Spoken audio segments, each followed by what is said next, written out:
Hello, नमस्कार। आज आपण तांदळाच्या पिठाच्या कुरडया बनवणार आहोत। कुरडई खायला जेवढी चविष्ट लागते, बनवायला सुद्धा तेवढीच ट्रिकी असते। तर आज आपण अगदी स्टेप बाय स्टेप 4 पट फुलणारी कुरडई कशी बनवायची ते बघूयात। ही कुरडई बघा, त्याचा आकार किती होता आणि तळल्यानंतर ती चौपट फुलली आहे। तर चला मग वेळ न घालवता रेसिपीला सुरुवात करूयात। तर सर्वात अगोदर कुरडईसाठी पीठ कसं बनवायचं ते बघूयात। कुरडई बनवण्यासाठी नेहमी जाड आणि जुने तांदूळ वापरायचे, तर मी या ठिकाणी रेशनचे तांदूळ वापरणार आहे। इथे आपण हे 1 किलो तांदूळ घेतले आहेत। आता हे तांदूळ 3 ते 4 पाण्यात स्वच्छ धुवून घ्यायचे आहेत, म्हणजे तांदळांमध्ये असणारी धूळ, पावडर सर्व निघून जाईल। आता यामध्ये तांदूळ बुडतील एवढं पाणी घालायचं आणि हे तांदूळ 3 दिवस भिजत ठेवायचे आणि दर दुसऱ्या दिवशी या तांदळांमधील पाणी काढून त्यामध्ये दुसरं पाणी घालायचं। असं आपण 3 दिवस करायचं आहे। हे बघा, हे तांदूळ 3 दिवस भिजले आहेत। आता हे 2 ते 3 पाण्याने स्वच्छ धुवून घ्यायचे, म्हणजे तांदळांना वास येत नाही। हे तांदूळ तुम्ही 2 दिवस भिजत घातले तरीही चालतील। धुवून घेतल्यानंतर हे तांदूळ एका चाळणीवर काढून घेऊ आणि निथरायला ठेवू, म्हणजे यातील जास्तीचं पाणी निघून जाईल। इथे 10 मिनिट झाले आहेत आणि तांदळातील पाणी छान निथरलं आहे। आता हे तांदूळ आपण सावलीत किंवा मग फॅन खाली वाळत घालूया। हे बघा, अशा प्रकारे छान असे पातळ हे तांदूळ पसरून घ्यायचे आणि मग 5-6 तास हे असेच वाळत घालायचे। हे बघा, इथे आपले तांदूळ पूर्ण सुकले आहेत। आता या तांदळांमध्ये आपण 1 वाटी साबुदाणे घालूयात। साबुदाण्यांमुळे पापड छान हलके फुलके होतात। आता हे तांदूळ आपण गिरणीमधून दळून आणायचे। अशा प्रकारे आपलं कुरडईसाठी लागणारं पीठ इथे तयार झालं आहे। त्या पिठामधील 1 पातेलं पीठ आज आपण इथे वापरणार आहोत। आता आपण कुरडईसाठी लागणारी उकड कशी करायची ते बघूयात। त्यासाठी गॅसवर एक मोठं पातेलं ठेवलं आहे। ज्या पातेल्याने आपण पीठ घेतलं आहे त्याच पातेल्याने 2 पातेली पाणी यामध्ये घालायचं आहे। आता यावर झाकण ठेवून हे पाणी उकळण्यासाठी ठेवायचं। त्यानंतर कुरडईसाठी लागणारं दुसरं साहित्य बघूयात। तर इथे आपण 2 चमचे जिरे मिक्सरमधून बारीक करून घेतलं आहे। त्यानंतर चवीनुसार मीठ, 2 मोठे चमचे पापड खार आणि 2 चमचे तेल घेतलं आहे। त्यानंतर अगदी पाव चमचा इथे खायचा सोडा घेतला आहे। हे बघा, आता इथे पाणी गरम झालं आहे। आता यामध्ये आपण जे साहित्य घेतलं होतं ते घालायचं। त्यानंतर यामध्ये 2 चमचे तेल घालायचं आहे आणि पाव चमचा खायचा सोडा घालायचा, म्हणजे पापड छान खुसखुशीत होतात। आता यावर झाकण ठेवून छान अशी उकळी येऊन द्यायची आहे। हे बघा, इथे पाणी छान उकळलं आहे। आता हे व्यवस्थित असं मिक्स करून घ्यायचं। आता आपण यामध्ये घेतलेलं पीठ घालूया। सर्व पीठ थोडं थोडं करत घालायचं। आता हे पीठ लाटणीच्या मदतीने चांगलं घाटून घ्यायचं।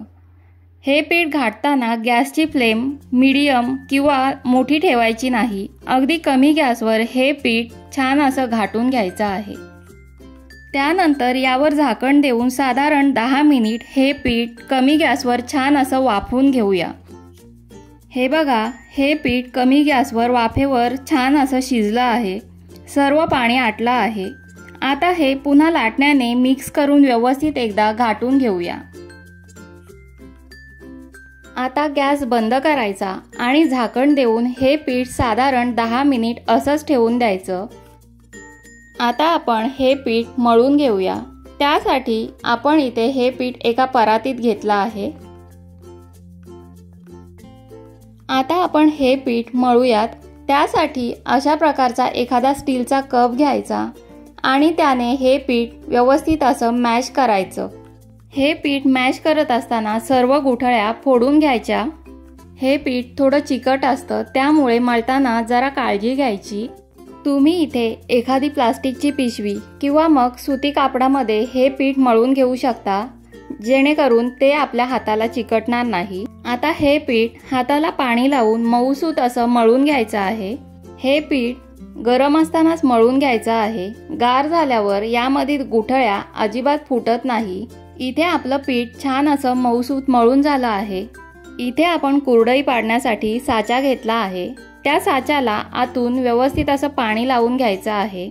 इथे आपल्या साच्यामध्ये अशा 2 प्रकारच्या जाळ्या असतात, त्यापैकी छोट्या छिद्राची जाळी इथे आपण वापरणार आहोत। साच्यामध्ये भरण्या अगोदर हे पीठ पुन्हा एकदा मऊसर असं मळून घ्यायचं आहे। आता हे पीठ आपण साच्यामध्ये भरून घेऊया। हे पीठ साच्यामध्ये घट्टसर भरून घ्यायचं आहे। जर या पिठामध्ये हवेची पोकळी राहिली तर मग तिथून ही कुरडई तुटण्याची शक्यता असते। पीठ भरल्यानंतर ह्या साच्याचं झाकण व्यवस्थित असं घट्ट बंद करून घ्यायचं आहे आणि उरलेलं पीठ आपण ओल्या कापडाने झाकून ठेवणार आहोत, म्हणजे पीठ अजिबात कोरडं पडलं जात नाही। आता आपल्याला ह्या कुरडया पाडून घ्यायच्या आहेत। कुरडया पाडण्यासाठी इथे मी एक प्लास्टिकचा कपडा वापरला आहे। जर तुमच्याकडे अशा प्रकारचा प्लास्टिकचा कपडा नसेल तर तुम्ही एखादी साडी किंवा मग एखादा सुती कपडा असला तरीही चालेल, त्याच्यावर तुम्ही ह्या कुरडया पाडून घ्यायच्या आहेत। ह्या कुरडयांचं पीठ आपण व्यवस्थित असं शिजवून घेतलं आहे, त्यामुळे ह्या कुरडया अजिबात कुठेही न तुटता व्यवस्थित अशा पडत आहेत। अशा प्रकारे उरलेल्या सर्व कुरडया मी इथे पाडून घेतल्या आहेत। संध्याकाळी ह्या कुरडया वाळल्यानंतर मी ह्या कुरडया उलट करून घेत आहे, त्यामुळे कुरडयांची दुसरी बाजूही व्यवस्थित अशी वाळली जाईल। ह्या कुरडया मी घरामध्येच वाळवून घेतल्या आहेत। एक दिवस घरामध्ये वाळवून घेतल्यानंतर ह्या कुरडया मी एक दिवस उन्हामध्ये वाळवून घेतल्या आहेत। साठवणुकीचे पदार्थ जरा उन्हामध्ये वाळवले तर ते जास्त दिवस टिकायला मदत होते। आता यातील काही कुरडया मी तळून दाखवते। तर इथे आपलं तेल कडकडीत गरम झालं आहे। आता यामध्ये आपण एक कुरडई टाकूया। तेल अगदी कडकडीत गरम झाल्याशिवाय कुरडई तेलामध्ये तळायची नाही, नाहीतर कुरडई व्यवस्थित अशी फुललीही जात नाही आणि खूप तेलकट बनते। त्यामुळे कडकडीत तेलामध्येच या कुरडया तळून घ्यायच्या, म्हणजे अशा चौपटीपेक्षा जास्त फुलतात। तर तुम्ही इथे बघू शकता, कुरडईच्या आकारापेक्षा ह्या कुरडया तळल्यानंतर 4 पट अशा फुलल्या आहेत। मस्त खुसखुशीत अशा कुरडया इथे तयार झाल्या आहेत। तुम्ही अशा प्रकारे कुरडया नक्की बनवून बघा आणि कमेंटमध्ये सांगा कशा झाल्या आहेत। आणि आजची आपली रेसिपी आवडली असेल तर नक्की लाईक करा, शेअर करा आणि आपल्या चॅनलला सबस्क्राईब करा। थँक्यू।